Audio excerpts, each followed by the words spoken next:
এবং সরকার আন্দোলনের অভিমুখকে জনবিরোধী বলে দাগিয়ে দেওয়ার চেষ্টা করছেন। চিকিৎসকরা শান্তিপূর্ণভাবে গণতান্ত্রিক পদ্ধতিতে তারা তাদের স্টেথোস্কোপ নিয়ে চিকিৎসা ব্যবস্থার মধ্যে তারা আন্দোলন করছে। এই আন্দোলন করার জন্য পশ্চিমবঙ্গ সরকার যদি কোনো রকম কঠোরমূলক ব্যবস্থা নেয়, দমনমূলক ব্যবস্থা নেয় চিকিৎসকদের বিরুদ্ধে, সুপ্রিম কোর্ট বলছে আমরা আটকাতে পারবো না। কেন আটকাতে পারবেন না?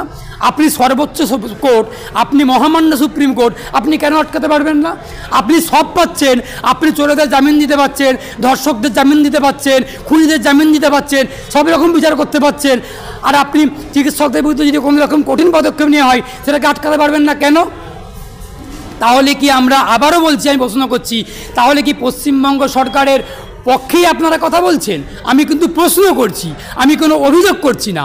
আমার প্রশ্ন থাকতে সুপ্রিম কোর্টের কাছ থেকে, আপনারা কি এখনও সুপ্রিম কোর্টের justice Chandrachud, justice Pardiwala, justice Mishra, এই তিনজনের যে ডিভিশন বেঞ্চ রয়েছে, লন্ডনের জাস্টিসের ডিভিশন বেঞ্চ রয়েছে, আপনারা কি এখনও পর্যন্ত নিরপেক্ষ আছেন নাকি কোনো রাজনৈতিক দলের পক্ষপাত করছেন?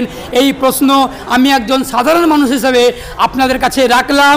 আপনারা এই প্রশ্নের উত্তর দিয়ে নিজেদের স্বচ্ছতা, নিজেদের নিরপেক্ষতা এবং নিজেদের বিচারপতি হিসেবে যে দক্ষতা তার প্রমাণ দিবেন। আমি একজন সাধারণ মানুষ হিসেবে এই প্রশ্ন করলাম। তার কারণ আমি আবারও বলছি, এই রায় নিয়ে আমার কিছু বলার নেই। আমি শুধুমাত্র বলবো, জুনিয়র চিকিৎসকদেরকে বলবো, আপনারা রায় মেনে কাজে যোগ দিন, আইন মেনে। সিনিয়র চিকিৎসকরা আপনারা আইন মেনে গণইস্তফা দিন। গণইস্তফা দিয়ে এই রাজ্য সরকারকে বার্তা দিন, আমরা আপনাদের দলদাস নই, আমরা মানুষকে পরিষেবা দিতে বদ্ধপরিকর, আমরা মানুষকে পরিষেবা দেবেও।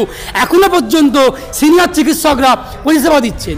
আমি নিজে রুগী হিসাবে, আমি তো রুগী নই, কিন্তু আমি রুগীর মতো করে গিয়ে কয়েকটা মেডিকেল কলেজে গিয়েছিলাম, গিয়ে দেখেছি ঠিকঠাক পরিষেবা পাওয়া যাচ্ছে কোনো কোনো মেডিকেল কলেজে। আমি নাম নিচ্ছি না, কোনো জায়গাতে একটু আন্দোলন হচ্ছে, প্রতিবাদ হচ্ছে, প্রতিবাদ হবেও, আন্দোলন হবেও। জুনিয়র চিকিৎসকরা আন্দোলন করছেন।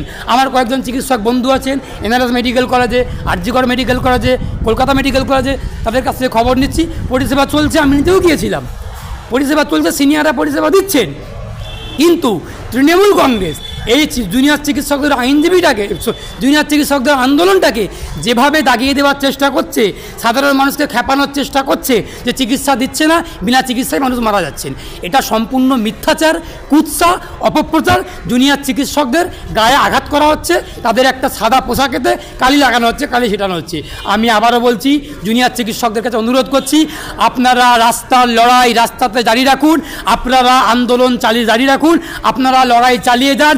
আপনাদের লড়াইয়ের পেছনে, আপনাদের আন্দোলনে আমরা আইনজীবীরা, আমরা শুভবুদ্ধি সম্পন্ন মানুষরা, আমরা সাধারণ মানুষরা আপনাদের লড়াইয়ে ছিলাম, আপনাদের লড়াইয়ে আছি, আপনাদের লড়াইয়ে থাকবো, আগামী দিনে আইনিভাবেও থাকবো, সহনাগরিক হিসাবেও থাকবো, একজন উপভোক্তা হিসাবে, একজন রুগী হিসেবেও থাকবো আপনাদের পাশে। আপনারা লড়াই চালিয়ে যান, চিকিৎসা যেমন দিচ্ছেন তেমন চিকিৎসা দিন। সিনিয়র চিকিৎসকরা আপনারা গণইস্তফা দিয়ে এই সরকারের মুখে ঝামা ঘষে দিন আইনিভাবে।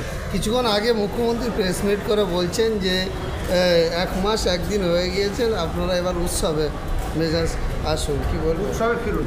এটা একটা নির্লজ্জ মুখ্যমন্ত্রী না হলে, দোকান কাটা মুখ্যমন্ত্রী না হলে, নির্লজ্জ বেহায়া দোকান কাটা এমন মুখ্যমন্ত্রী বাংলার মানুষ আগে দেখেনি, আমরাও দেখিনি, আগামী প্রজন্মেও দেখবে না।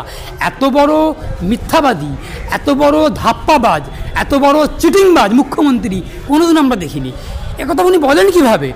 বাংলার মানুষ, বাংলা উৎসবপ্রেমী, বাংলার মানুষ উৎসবপ্রেমী, শান্তিকামী, বাংলার মানুষ সনাতন ধর্মের মানুষজন নির্দিষ্ট নিয়মকানুন মেনে, সনাতনী কালচার, আদর্শ, নীতি মেনে তারা তাদের পূজার্চনাতে সামিল হবেন। বাংলায় উৎসব হবে, বাংলায় উৎসব আগেও হয়েছে, এখনও হচ্ছে, আগামী দিনেও হবে। কিন্তু আমরা বাংলার মানুষ শোকে কাতর, আমরা দুঃখে কাতর, আমাদের মনটা, আমাদের অন্তরটা, আমাদের ভেতরেতে আগুনের মতো জ্বলছে। আমরা আমাদের চিকিৎসক একটা দিদিকে হারিয়েছি, শুধু হারাইনি, তাকে খুন করা হয়েছে, তার দেহকে ইচ্ছাকৃতভাবে পুলিশ নিয়ে গিয়ে জোর করে পুড়িয়ে দেওয়া হয়েছে। আপনি আইনজীবী ডিওয়াই চন্দ্রচূড়ের বিরুদ্ধে আপনি বলেছিলেন যে মুখ্যমন্ত্রীর সঙ্গে কোনো রকম ওনার সেটিং হয়ে গেছে, আজকে কিন্তু শুনানি হলো, কি বলবেন? দেখুন, সুপ্রিম কোর্টের প্রধান বিচারপতি জাস্টিস লন্ডনের চন্দ্রচূড়, ওনার বিরুদ্ধে আমি কিছু বলিনি। আমরা তো আইনজীবী, আমরা বিরুদ্ধে বলতে পারি না। আইনের প্রতি আমাদের ভরসা, আস্থা, বিশ্বাস থাকবে আগামী দিনে, আগেও ছিল, এখনও আছে, আগামী দিনেও থাকবে।